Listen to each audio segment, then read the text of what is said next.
வணக்கம். நான் உங்கள் ரேணுகா தேவராஜ் ஜோதிடர் பேசுகிறேன்.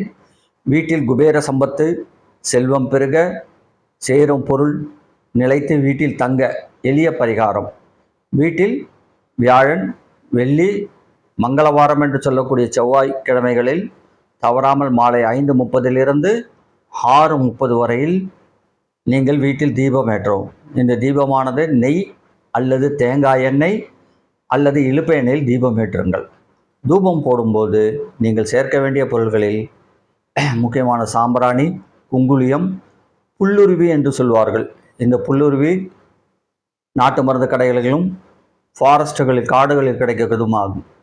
இந்த புல்லுருவியில் மிக மிக சிறந்த புல்லுருவி அரசமர புல்லுருவி. இந்த புல்லுருவி கொஞ்சமாக கட் பண்ணிவிட்டு அந்த சாம்பிராணியில் போட்டுட்டு சுக்கிரனுக்கான மந்திரங்களை படிச்சுட்டு வாங்க. வெள்ளிக்கிழமையில் தவறாமல் மங்கள காரியமும் நடக்கும், பொருளும் சேரும் என்பதில் திட்டவட்டமாக கூறுறேன். நீங்கள் செஞ்சு பலனடைகிறீங்க. ரொம்ப நல்லது. நான் உங்கள் ரேணுகா தேவராஜ் ஜோதிடர்.